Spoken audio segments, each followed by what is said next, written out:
Welcome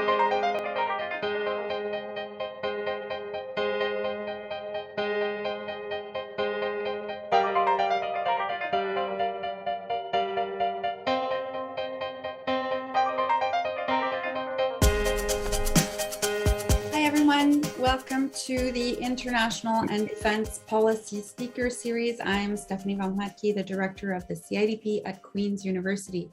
Today, I'm delighted to welcome our U.S. Army Visiting Defense Fellow, Lieutenant Colonel Pillai, to our speaker series. Every year, our VDFs participate in the speaker series, and they get to showcase the research they've been conducting while at Queen's. And it is also a fantastic opportunity for them to receive some feedback on their work from members of our CIDP community. So don't be shy during the Q&A portion or later on by email. That kind of feedback is extremely valuable as the work progresses. We are doing this one remotely, and then on March 24th, we will hold another session with our Canadian Visiting Defense Fellow, Colonel Trevor Teller, in person like the before days. So please look out for that announcement and register soon. But today, the talk is on a very timely topic, great power competition and what the US needs to do to protect its regional interests in the Western Indian Ocean. And before we get started with the presentation, I want to say a few words also to introduce you to Colonel Pillai. He is an Army strategist, and before joining us at Queen's on his fellowship, he served as the Deputy Director, Commanders Action Group, and as a Joint Strategic Planner in the Strategy Plans and Policy Directorate at CENTCOM. That was from 2018 to 2021. And before that, he served as the Deputy Director for Strategy Plans and Policy and as Command Strategist for U.S. Special Operations Command Central, a joint sub-unified Special Operations Command to CENTCOM and U.S. SOCOM. Colonel Pillai has a presentation for us, and then we'll use the remaining time for the Q&A. This is a 1-hour session, and we're ready to start now. Thanks, everyone, for joining us. And Chad, the floor is yours. Okay, thank you, Stéfanie. First, before I begin, first I want to thank everybody here at Queen's University, the staff, the faculty, all the students, and especially you, Stéfanie, for the one piece of advice you gave me when I first got here, which is, when I'm doing the research project, work on something that you're passionate about, and this is definitely something with that. I also want to acknowledge a few other people that have been pivotal, that got me to this point in my life. First is my professor, Sandra. I went to college across the opposite side of Lake Ontario at the State University of New York, College of Brockport, and part of the Delta College, and she was responsible for my multidisciplinary approach to learning. Also, Lou Schwartz, who was my first professional mentor at the State Department 25 years and remains so today. To the folks at SAIS and Johns Hopkins, especially the Energy Security Program, that this lecture is grounded in, to my fellow strategists and strategic thinkers, both in the Army, the Air Force, Navy, Marine Corps, Special Operations, and also the coalition partners that I've worked with here in Canada, Australia, UK, France, and so forth. And then finally to the leaders that have guided me along the way, specifically folks like Paul Price, Peter Mansour, Sean McFarland, Tom Tyra, John Tien, Darcy Rogers, and lastly, General McKenzie from CENTCOM, who I previously just left. And that's just to name a few. There's a lot more that go with that. So for today's lecture, I'm going to talk about great power competition in the Western Indian Ocean. I'm going to break it down in a couple of sections. First, I'm going to provide a geopolitical overview of what is the Western Indian Ocean and why it's important. And then I'll transition into sort of how we have to think broadly in terms of our strategic approach for competition. And then I'll get into sort of the idea in terms of the military domain of a broader strategy that includes the topic of integrated defense. And then I'll finish off talking about how to put all those pieces together in a broad context, recognizing that, I'm going to try to complete this in about 30 minutes. So there's things that I'll sort of gloss over or hand wave, but I can go into more details during the question and answer period. So the geopolitical overview of the Western Indian Ocean. First, sort of the larger context behind it is the idea that the United States is facing an increasing challenge from multiple threat actors around the world. And I kind of use the foundation provided by Dr. Wilson and Scott Simpson, who wrote about the idea of this compound security dilemma, which means that all these actors are sort of coalescing and compounding each other. And we're seeing that specifically in the Western Indian Ocean. That includes the Western Indian coast of India all the way to Eastern Africa. But it is a global problem. And as Hal Brands pointed out, we're getting to the point where the United States is feeling like we're an overstretched superpower dealing with multiple problem sets. And this is even more aligned with today's events as we're watching the events unfold in Ukraine with the Russian invasion. Specifically to the Western Indian Ocean, it has always been sort of the imperial crossroads from antiquity to today. Specifically after the 1400s, when the European nations started to make their move around the Horn of Africa into the Indian Ocean to the markets of India and China. And that led to periods of imperial expansion and geopolitical trade.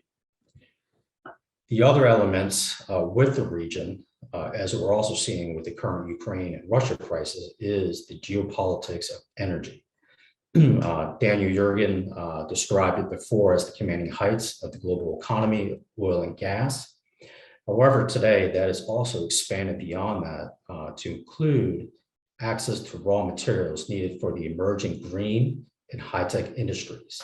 And that is allowing for the expansion of the concept of Eurasia, which was from Western Europe all the way to China and so forth, to include now Africa's role, since its growing importance in the energy sector, but also the critical minerals needed for the green tech.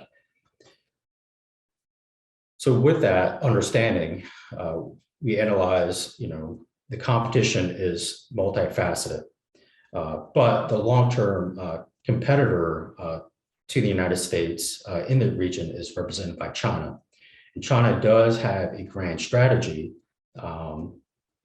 It's sort of laid out in many forms, but the most obvious one is through the Belt and Road Initiative, which is basically expanding their trade networks, both overland along the maritime and also along the digital routes through 5G fiber optic cables under the sea, especially in the Western Indian Ocean. These activities are also aligning with the efforts of Russia, which has interest in the same area, has moved southward from the periphery down into areas in Syria, into the Eastern Mediterranean and North Africa. And then centered in that region is Iran, which has its own geopolitical interest and competition with the United States in the West, along with its fellow oil-producing actors in the region to include Saudi Arabia.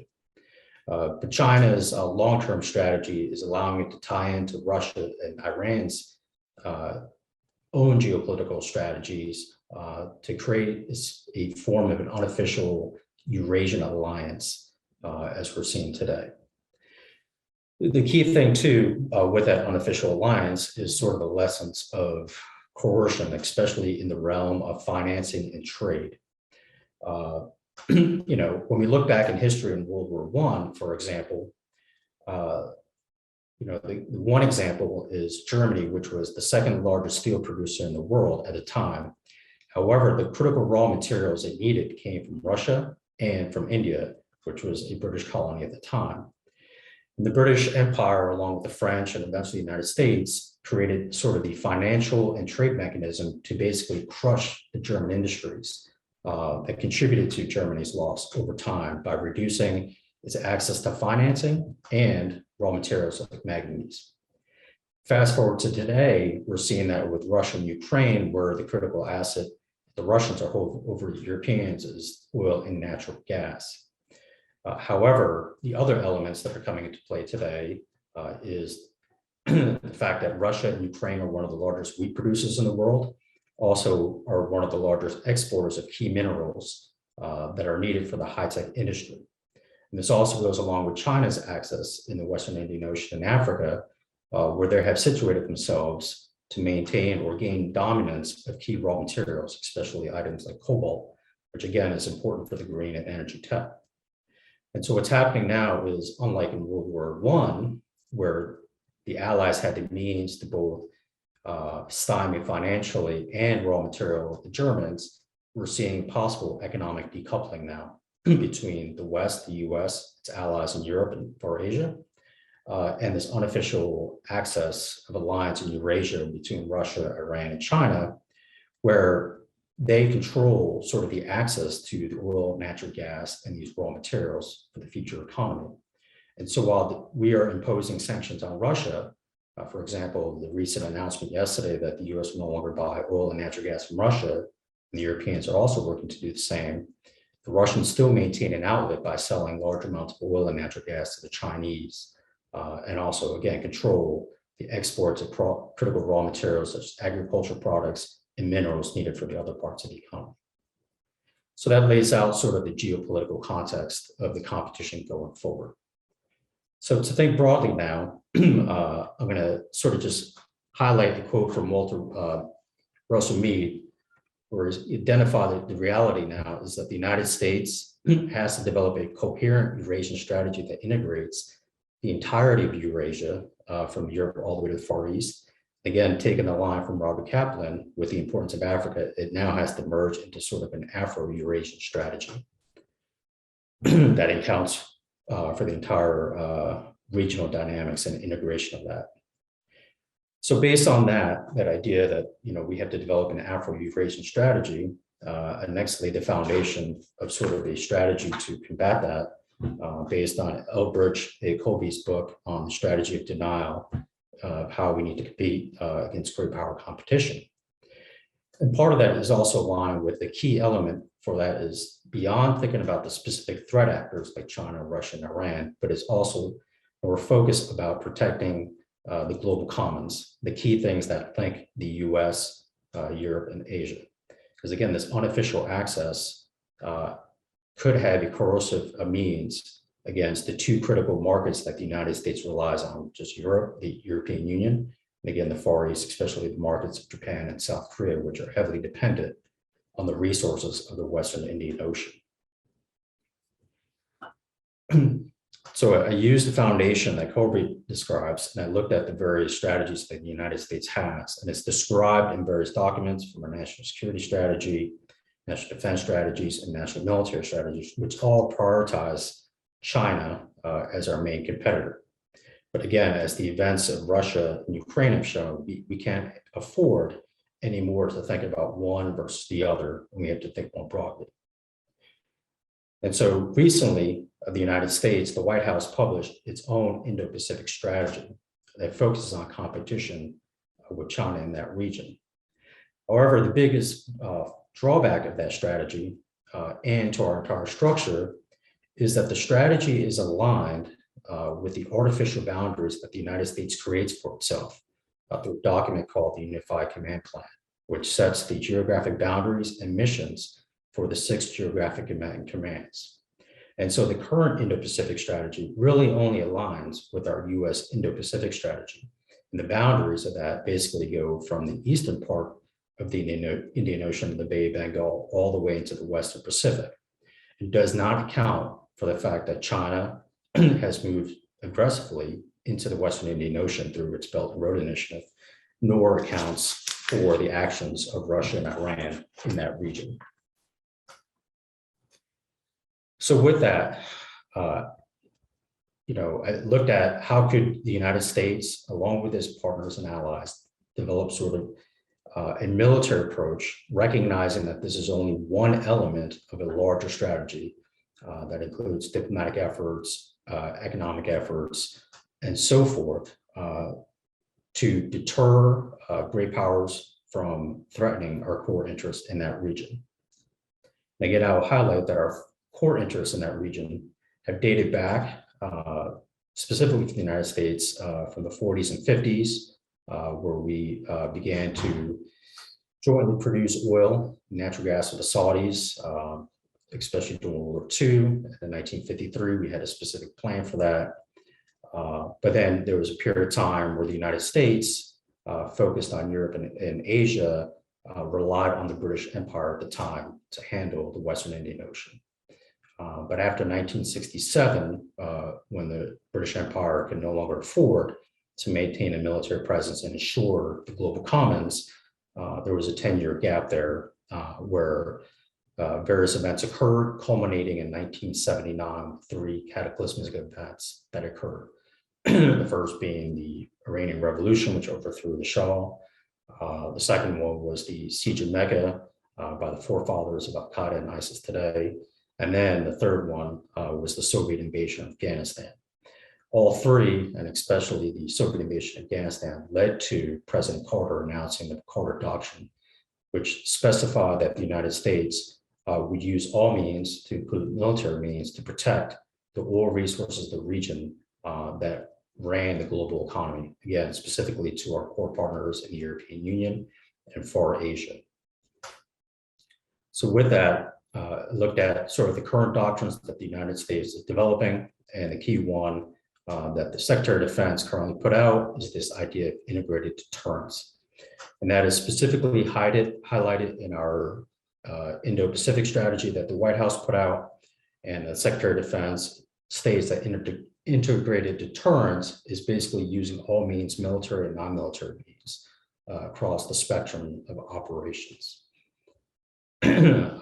This idea is an offshoot or an evolutionary development from previous concepts that the United States has worked on to deal with great power competition, specifically in the Indo-Pacific with the rise in China, formerly known as the Joint Operational Access. And today it's developing into what's known as Joint Access Command Control, which is integrating all our capabilities and sensors into a larger common operating pictures to make decisions among commanders. So taken with that, I broadly just go into this idea that folks have written about in terms of maritime approach. And for some folks, it may be interesting to hear an Army guy talking about the Navy, but recognizing the geography, its critical importance, I dived into it deeply. The idea that they talk about is utilizing both the land and the sea components to sort of develop rings of defense to control access along the major maritime routes that go from the Western Pacific, the South China Sea, and then out into the Indian Ocean.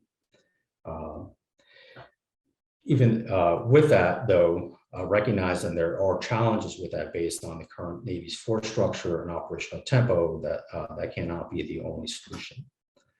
So again, taking the overall approach of integrated deterrence, then looked at the role of land power, specifically the Army and special operations. However, I will say that I didn't discount the Marine Corps, but based on their current planning efforts, their focus primarily on the Western Pacific. But that doesn't mean they won't have a role in the broader Indo-Pacific region. So with land power, specifically, again, tied into the maritime strategy, I used the baseline that Dr. Carol Evans in the Army War College wrote about, and she kind of summarizes by this idea of the ring of fire, where there's various dispersed land locations where the Army can use its new multi-domain operations of long-range precision fires and so forth to augment the Navy's operations from ashore to threaten.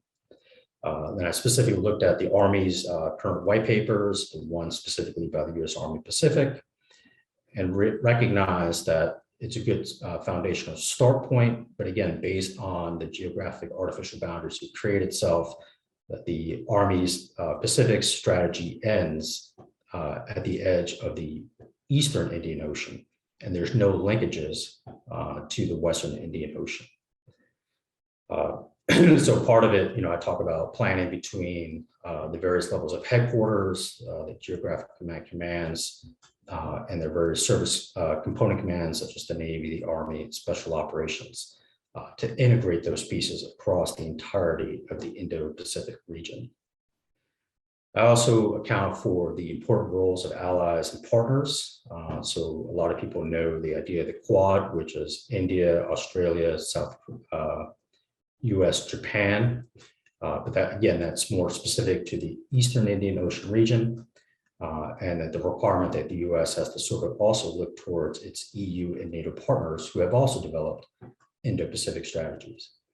And within those partners, the one key partner who I've had the privilege of working with is the French, who had a very extensive Indo-Pacific strategy. And unlike ours, which again is limited by our own geographic boundaries on a document the White House put out, the French Indo strategy actually goes from Djibouti and the Red Sea all the way through the Western Pacific, because they have 1.6 million French citizens, various territories and military bases that they had to account for.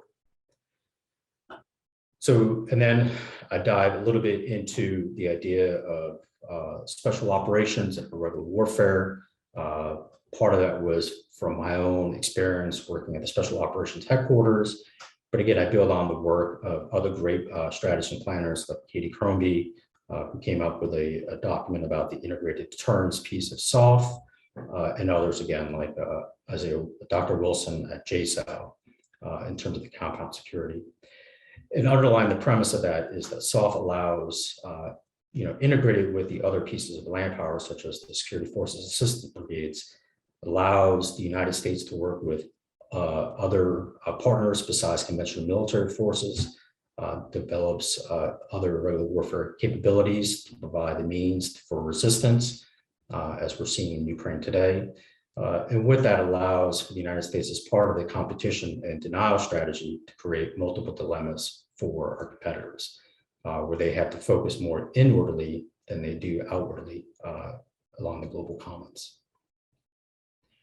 So the next, I'll just talk about how to put all these pieces together. And again, I know I glossed over a lot of specific things, again, the key issue now is the United States has all the pieces there, but it has a structural problem of how to actually implement it. In 1986, the United States went through a process where through the Goldwater-Nichols Act, we created this idea of jointness, where we broke down these stovepipes that we had amongst the services. So the Army, the Navy, Marine Corps, Air Force had their own way of doing things, didn't work well together, and so forth. And then this new idea through the Goldwater-Nichols Act has sort of led to this joint approach to competition and warfare. We've seen it play out since Desert Storm all the way to the current operations today.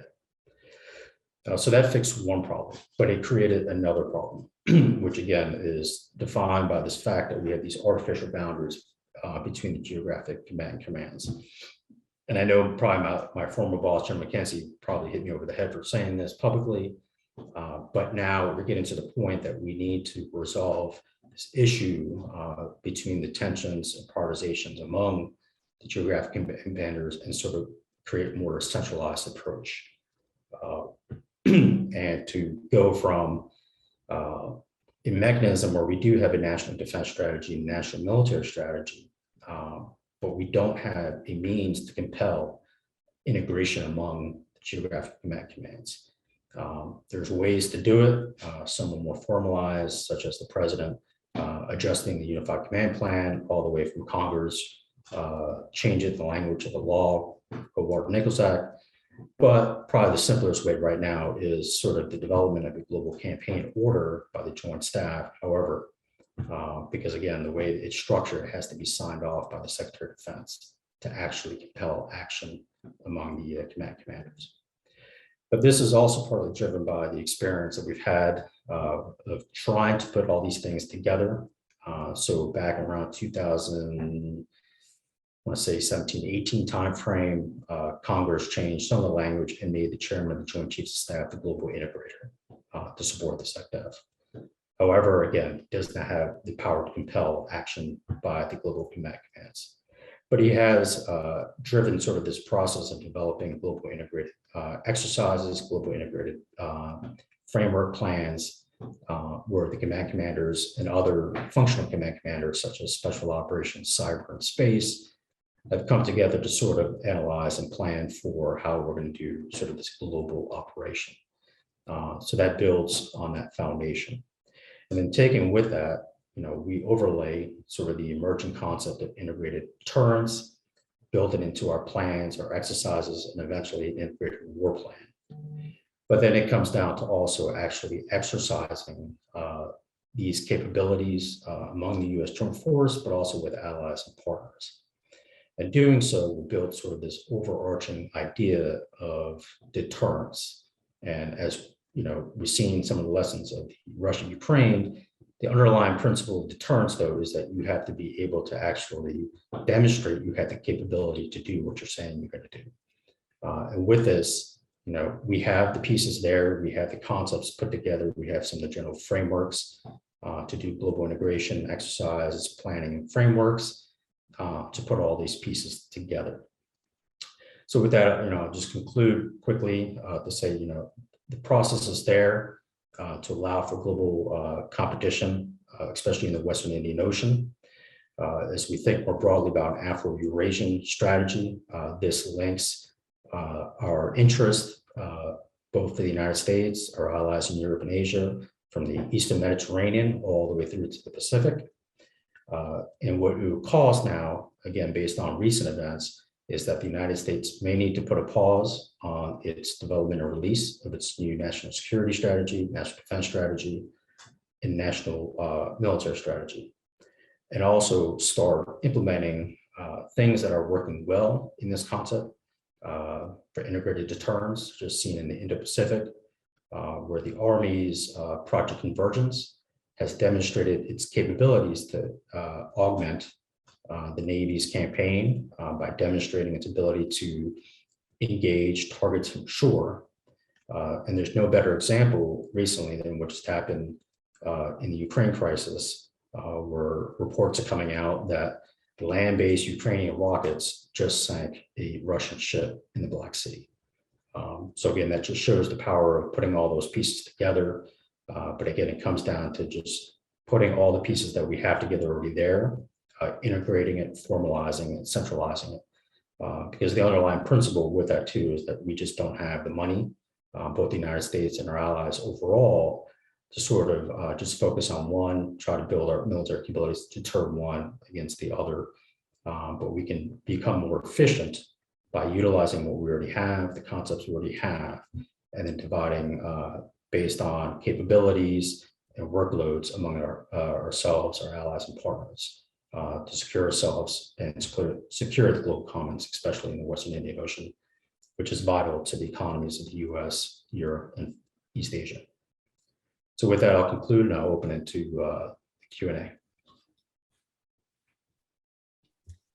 Thank you so much, Chad. That was excellent. So much food for thought there. And I really like how you've identified the themes of the current US global presence, and then spoke to the concept of integrated deterrence, which we've heard more and more, but it's great to see it talked about in specific regional context, and then that there is a role also for greater allied coordination in this space. And I always have to smile when I hear someone saying that the US just doesn't have the money to implement something. So coming from Canada, it makes us smile. But I guess I can break the ice and go down that path of, how do allies and partners follow suit? And we had a bit of a conversation about this a couple of weeks ago, Chad, when we were talking about a project on multi and all domain or pan domain operations, in that as the US moves further and further down that path, there are certain allies and partners who will be able to catch up, certain allies and partners who will be able to provide some niche capabilities, or where these allies and partners can hope to have a fairly rational and meaningful division of labor within that new context. And then there's allies who simply aren't going to be able to sort of keep up or make a meaningful contribution. So maybe a tiered system when it comes to implementing the concept of integrated deterrence in a multinational way. It's hard enough to do for one country, right? And you've highlighted that well in your presentation. But what does that look like for NATO? What does that look like for the various clusters of alliance relationships that the US has? Is it possible to make those things happen in a multinational capacity while the US is still figuring out some of these internal dynamics and challenges that you've so clearly laid out? Yeah, thanks for that. So yeah, I think there's ways that we can do it, and we've been moving in that direction for a while in terms of incorporating our allies and partners into our planning efforts, incorporating key leaders from our allies into our headquarters organizations, both at the command level, but also down to our component level and individual tactical levels like our divisions, where we can start practicing sort of this idea of integrated deterrence and multi-domain operations. And then in terms of sort of, figuring out who does what based on capabilities, again, the planning is useful. And so, one of the things I point, when I talk about France specifically being a key role player in the Western Indian Ocean because of their strategic interests and military posture, we've seen their exercises using the Charles de Gaulle carrier in that whole out there in support of the coalition operations in Iraq and Syria for ISIS, but also for doing training exercises with India, for example, as part of the Quad. But with that, again, it goes to prioritization and asset capabilities. So the UK is another partner that has done things, that has deployed its new carriers out to the Western Indian Ocean and the Pacific. But as now this sort of the compound security challenges represent itself, it may be a good discussion that maybe those British carriers are better designed for the high north and sort of the Greenland, Iceland, UK gap. They could be part of a larger task force, with Canada, Norway, Denmark, and so forth. And then, other carrier being used sort of to the approaches of the Western Mediterranean, along with partners like Spain and Italy, to sort of spread those capabilities around. And then other partners could divide amongst themselves based on their investments. So we're seeing a lot of partners like Germany just announced a 2% of defense spending as part of GDP, which is good, but it doesn't mean that necessarily every partner that's going to now invest in 2% of its GDP has to invest in all the same things.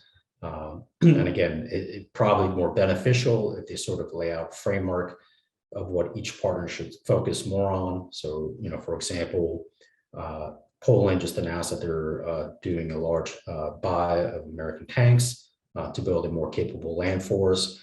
So could it be that maybe Germany, Poland, and a few others sort of take the land component of sort of the broader defense of Europe, along with the United States providing that augmenting power, and then other actors developing certain capabilities, again, whether they be the maritime, air component, space, cyber, or even special operations capabilities to sort of round out the overall framework. Because once you look at it on paper, and you look at what's available, it's a pretty overwhelming capability that's present, but it's just now got to be focused, sort of centralized in terms of integrated planning with each other, and in terms of the long-term force design, force development strategy of who's going to invest in what, where, and why. Excellent. And so that requires quite a bit of political will also on the parts of the allies and partners. So I think that the military to military network is probably quite strong and robust and resilient to those ups and downs in the political relationships. But that segues nicely into a question that we just got from the audience and from David Last at RMC. And he says, as an American strategist, are you concerned that many of America's allies may no longer see the US pursuit of its interests as benign? How much international social capital has America lost due to the negative consequences of the Washington consensus, the war on terror, and the Trump administration? Yeah, it's pretty loaded politically, so I'll dance around the politics without getting myself in trouble. So yeah, I think we've seen that there's been challenges and friction based on the last 20 years, especially the global war on terror and events in Iraq and Afghanistan, and sort of our what looked like our approach to pivot to the Indo-Pacific at the expense of our allies and partners in the Middle East, and also our allies and partners in Europe. And so now we're going to have to really focus on rebuilding those connections. And we're seeing that today, in the issue of Russia and Ukraine. There's sort of issues with, key partners we've had like Saudi Arabia and UAE that are sort of giving us a cold shoulder. And part of that is driven by they see us sort of pulling away in terms of supporting them with the Iranians in the Middle East. So it's going to require a full court diplomatic press among the State Department, and also in terms of our military, where we do military diplomacy, like our commands do, to really bring those pieces back together. We have to listen carefully to what their own concerns are and their priorities are, and not discount those, but as best as can incorporate that into our overall larger approach. Because that's the only way a larger Afro-Eurasian strategy is going to work, is that we have to account for the interest and values of all those partners across that entire geographic space moving forward to sort of close that gap. And interestingly enough, we have another question here that is also related to potential partnerships in the region. It's coming from Simon Waring. He asks, do you anticipate that China will leverage its BRI infrastructure and facilities like ports for military purposes in an effort to challenge American-led order in the Western Indian Ocean? Is it already doing so? What regional partnerships, other than with the French, can the United States develop in order to challenge or blunt Chinese order building in the Western Indian Ocean and Eurasia more broadly? So a three-part question for you, Chen. Yeah. So yeah, I think that we have recognized that as becoming sort of a long-term threat to our core interests in the Western Indian Ocean in terms of what BRI is allowing the Chinese to do in terms of competing for port access, building new military facilities. The first one was in Djibouti, Africa, right there at the mouth of the Red Sea, the larger Arabian Gulf. They're looking for access in other places like UAE, Pakistan, so forth, which are located on both sides of the Strait of Hormuz and other critical maritime choke point where oil and gas comes from, and other islands in the Indian Ocean where they can utilize those facilities, not just for their logistical purposes, but military forwarding, using for intelligence gathering, and potentially targeting both the U.S. and allied forces in the region. It's not going to be easy. Again, working with the partners like Saudi Arabia, UAE, for example, is going to require more work, especially now as we're seeing them kind of give us a cold shoulder based on what's going on with the Iranians. India is always a complicated partner and actor, where we have interest with them in terms of the Quad, but the relationship with India complicates that. The relationship with Russia complicates that broader geostrategic competition with them moving forward. But the Indians have recognized the Chinese threat. They pulled from a Booz Allen report this idea of the pearl of or the string of pearls concept, and they started harping that idea to us back then before we were sort of really taking notice of it. There's other key players that now we have to start working with, especially in East Africa, like Kenya and so forth, to build their capabilities to address their issues, specifically in the issue of terrorism, but also to build their capabilities to secure their own interests, secure sort of the access to the East African coast region and so forth, and maybe at some point in time allow for our U.S. and allied access to the region for other facilities that we may need to sort of counteract what the Chinese are doing. But in this premise, the Chinese are the long-term threat in terms of what BRI is allowing them to do. And it's not, again, just the ports and access, but deeper down, 5G cables they're using, part of the Huawei network they're using sort of their industries like Huawei to expand their influence and also spread their digital authoritarianism through those technologies. So this is a multi-dimensional competition with them in the region, and but our approach to each allied partner may have to be slightly different, again, based on what their priorities are, what their values are, what threats they perceive are. Thank you for answering those questions. I don't see any more questions in the Q&A. Oh, one just came in. Perfect timing. It's from Daryl Williams. Chad, if I understand, there is no legal way to compel commands to cooperate and share resources. Is it possible to do it voluntarily? So I mean, there's ways that they've done it voluntarily, but the challenge, and I'm not knocking each of the geographic command commanders because they have their own responsibilities that they have to follow. So, for example, CENTCOM, even though it acknowledges the threat of China and Russia's great power competition, and General Carrillo, who's the new incoming commander, who's the chief of staff when I was there, just testified to it. But still, their primary focus is on Iran. And EUCOM's primary focus will always remain Russia, as we're seeing now with the Russian-Ukraine crisis. And then Indo-Pacific Command, focuses on China and North Korea and doesn't really think much about, the expansion of Iran's presence or Russia's presence to the same degree. And then, so when various flashpoints occur throughout those geographic command commands, so today, the hot crisis is Ukraine. And so US joint forces are now flying in to Europe to reinforce that. Tomorrow, it could be China, Taiwan. Well, how do we react now? We have to flow forces in that direction. And then the issue becomes who gets priority of those resources for those defense forces. And then it could be Iran the next day.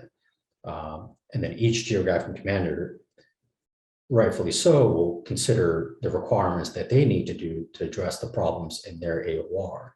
And so they may acknowledge the requirements of the others, but, to achieve what they need to do to achieve the goals and responsibilities that they have placed upon them, you're going to get into a food fight amongst the geographic command commanders. And while the chairman, as the global integrator, will have an influential role to play with that, but because the chairman is not in the chain of command, cannot compel the GCCs to share resources among each other. That has to go all the way back up to the Secretary of Defense for that. And so, my view of that, and if we don't fix it, and I've said in another article I wrote for Strategy Bridge, is that the problem is with the current structure is that the United States remains a global power that thinks and acts regionally, while our competitors are regional powers who are thinking and acting globally. And we just don't have the structure yet to think and act globally and jointly across the board with some sort of central mechanism.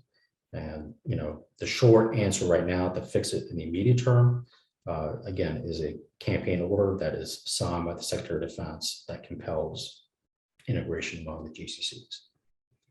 And so just as a quick follow-up from Daryl, then, in addition to that strategy, would you recommend a global narrative be promoted in support of that? Yeah, and so in the research paper here, because of the scope, I don't get into the other aspects of joint all-domain, but I do recognize the importance of the air domain, the space domain, the cyber domain, and the information domain. Those are sort of like the larger bubbles that reside on sort of the geographic boundaries of the maritime and land domain. But with that goes to the importance of the information domain having a narrative that supports our goals of securing the global commons. That's vital to the global economy, especially to the two trading blocks that we are integrated with in Europe and Far Asia. And I've bought into the narrative that through a SOCON conference, I met Dr. Ajit Maan and her team, and they write this idea of this narrative warfare, which is sort of a broader approach to competing with the autocratic governments of Russia and China in terms of spreading our message and also being more proactive than we are reactive in terms of our information operations, which seems to be some of our current weaknesses that we've had recently in terms of we're more reactive to what's going on, but instead of developing a more proactive narrative approach to why it's important, why a larger Afro-Eurasian strategy is important, and how integrated deterrence will allow us to do it at a more efficient and more costly manner than before. Thank you. And we also have a question from our very own Officer Cadet Turmel. And so I'll relay that question right here. Considering that your last posting or one of your last postings was with SOCOM, how do you see the organization as a whole actively taking part in the competition for power in the Western Indian Ocean region? And what unique capabilities can it bring to the table in your view? So great question. And so, a lot of this sort of integrated deterrence idea came back from my time there at Special Operations Command Central. And again, the great work that is being done there now by folks like Katie Crombie and Dr. Wilson at Joint Special Operations University. Too often it's overlooked the role of what we call our theater special operations commands. These are our joint special operations headquarters that work closely with allies and partners in the regions to build various capabilities. In the last 20 years, we've focused on sort of the broad-based counterterrorism capabilities of our partners. But as we're seeing now, specifically like in Europe, or they're building sort of the regular warfare resistance capabilities with those partners. And the other reason that they're critical to this plan is that they're smaller in nature, to some degree easier to deploy to various theaters. They fit well with our State Department country teams in terms of their plans. And also they allow us to more rapidly tap into our other allies and partners, especially their special operations capabilities. Canadian SOF is a great example. Our guys have worked great with them in Iraq and in other places. Special operations partners like Jordan that have deployed out of their country to places like Yemen and Afghanistan to provide capabilities. But again, more broadly, what this allows is, so while the conventional elements of the Army, Navy are, building long-range fires and theater ballistic defense systems and integrating with sort of allied conventional capabilities, our SOF teams can work across various boundaries faster, can work, back when ISIS was rolling through, we started having these sort of transregional conferences between the special op headquarters for Middle East, Africa, Europe, Asia. And it started with sort of the CT, but then we broadened it to the larger great power competition with Russia, China, and so forth. So the intellectual groundwork was already being done. We recognized it, and it's all in place again, but it's just the challenge now is crossing those artificial boundaries between commands.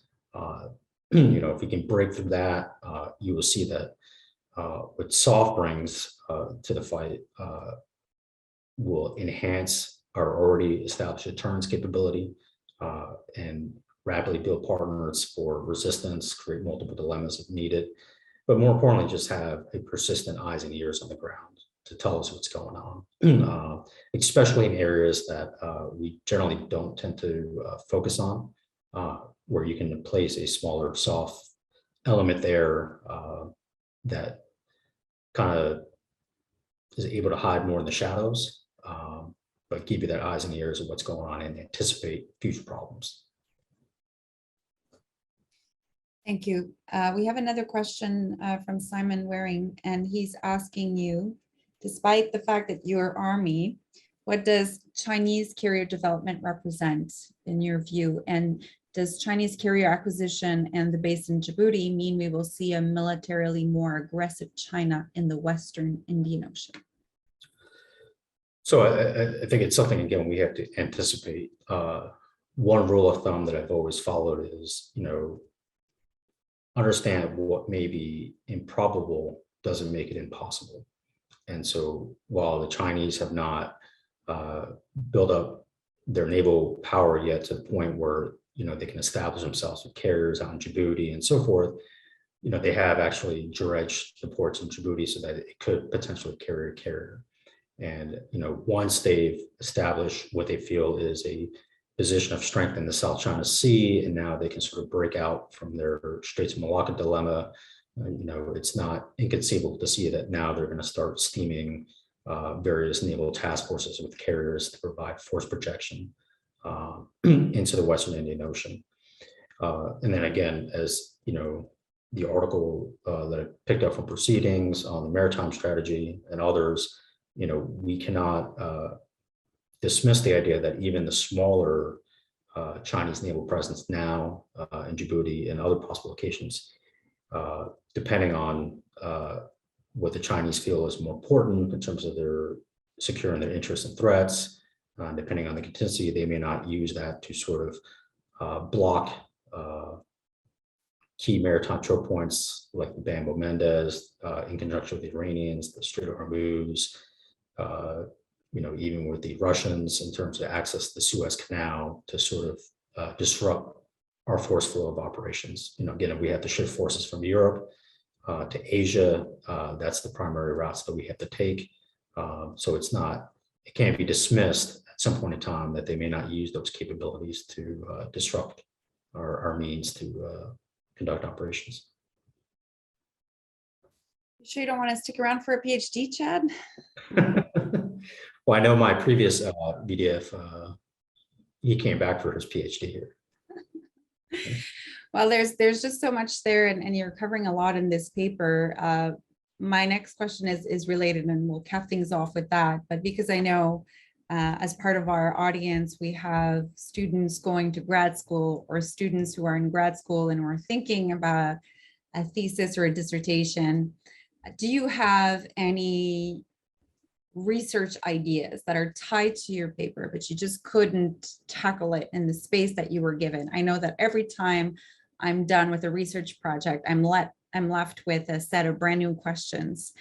And I end up asking more questions than I'm answering. So I don't know if you feel the same way with this project, but if you have some ideas for grad students who are in the audience or who might be watching this asynchronously after, what might those be? So, I mean, yeah, great question. Like I told you, I probably left, you know, the draft paper here is 5,000 words. I probably left 10 to 15,000 words on the cutting room floor. Because there's just so much to unpack as you start diving deeper. And then there's more research material that keeps flowing across as it come through. So it could be, you know, and I've had folks and mentors tell me that, you know, I could start with this now, and then the broader questions, if I want to expand it, you know, as you know, we joke about a PhD, but, you know, I can definitely expand upon this in terms of the PhD, but the broader geopolitical issues, the theoreticals of what international relations and so forth bring in. You know, I didn't talk about things like balance of power, power transition theory, and so forth, but those things all can play into sort of the questions to, you know, go deeper into the problem set. And then, you know, with that, this can take its, you know, other avenues and go into organizational culture, and breaking down the rules among the geographic command commands and so forth. Allied integration, which is another area of interest of mine. Again, I had the great and fortunate experience working with the Canadian Joint Headquarters here in Ottawa, their counterparts in England and France. And that was just the tip of the iceberg of where these things can go. So for, you know, for grad students at all, you know, again, I will say what you told me, follow your passion, and it will lead you to areas that are unexplored, but it will open up your aperture, and, you know, you'll find that it's a rewarding process in terms of the writing process, the research process, and so forth. And then also just, you know, reach out to the community that you're with. So I've been fortunate with, again, the community of strategists and strategic thinkers on various forums, LinkedIn and so forth, where, you know, it almost be like, I don't know how to describe it, but like I'll be thinking about something and next, you know, somebody posted on LinkedIn. You know, so I can just pull that research document from that. So yeah, I would just say be very flexible, follow your passion, and good things will come out of that. Thank you. And I'm sure that advice is not lost on your successor who has managed to join us. So a quick shout out to Colonel Quintana, and thank you for being there. So I think that's all the time that we have for today. And I just Big thank you for the presentation, Chad, and to everyone for your questions. It was a really dynamic Q&A today, so really fantastic conversation with Chad today. I'm delighted that Colonel Pillai had this opportunity to share some findings from the first draft of his research paper. So this is a requirement from the U.S. Army War College, and he's fulfilling that requirement with us here at Queens at the CIDP. So I hope that those of you who are in attendance won't hesitate to reach out to Chad if you have further feedback to offer. You can find Chad easily on our CIDP website, or just email me and I'll gladly put you two in touch.